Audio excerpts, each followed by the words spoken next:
No more Section 21 notice. No more no-fault eviction notice. Today is the day. The death of Section 21 notice. আজকে থেকে আর কখনোই Section 21 notice কার্যকর হবে না।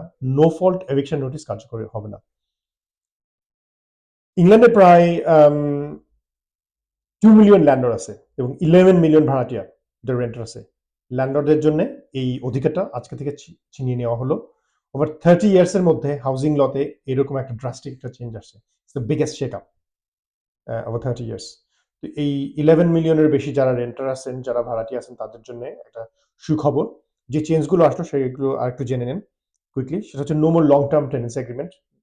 আপনি হয়তো 12 মাসের জন্য একটা টেনেন্সি এগ্রিমেন্ট হলো, আপনি 12 মাসের আগে বের হতে পারছেন না। এখন কিন্তু তা হবে না। এখন periodic short term tenancy agreement. সেটা 2 মাসের জন্য হবে, রোলিং হবে, পিরিয়ডিক। 2 মাস পরে আপনার ভালো লাগলো না, বাসায় উঠছেন, বাসাটা পছন্দ হচ্ছে না, 2 মাস পরে আপনি বের হয়ে গেলেন নোটিস দিয়ে, 2 মাসের জন্য নোটিস দিয়ে, এটা হয়ে গেল। লং টার্ম আর থাকতে পারবে না। কিন্তু ল্যান্ডলর্ড সে কিন্তু এই সুযোগ সুবিধাটা পাচ্ছে না যে 2 মাসের জন্য আপনাকে নোটিস দিয়ে আপনাকে বের করে দিল না। আপনি যতদিন ইচ্ছা ততদিন থাকতে পারবেন। এটা আর ল্যান্ডলর্ড হচ্ছে আরেকটা জিনিস হলো, সেটা ল্যান্ডলর্ড সেকশন 21 নোটিস অ্যাবলিশ হয়ে গেল। কিন্তু সেকশন 8 এর উপর ল্যান্ডলর্ড এখনো রিলাই করতে পারবে। সেটা হচ্ছে আপনি যদি কোনো অ্যান্টি সোশ্যাল বিহেভিয়ারের উপর অ্যান্টি সোশ্যাল বিহেভিয়ারের সাথে যুক্ত থাকেন, আপনি যদি রেন্ট ঠিকমতো সময়, ভাড়াটা ঠিক সময় পে না করেন, সেটা সেকশন 8 এর আন্ডারে রিলাই করে আপনাকে এভিকশন নোটিস দিতে পারবে।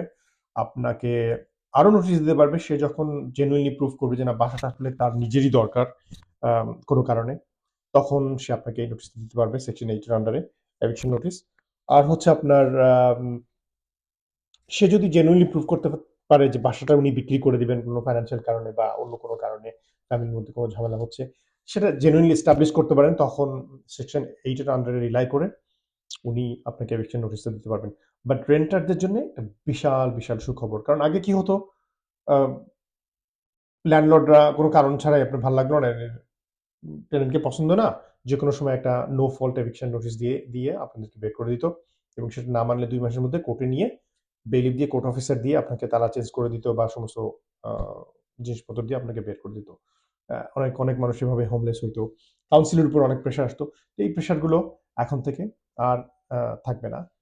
তো মোটামুটি এটুকুই। সেকশন 21 গন, নাও সেকশন 8 রেন্টারদের জন্য একটা বিশাল সুখবর। ধন্যবাদ।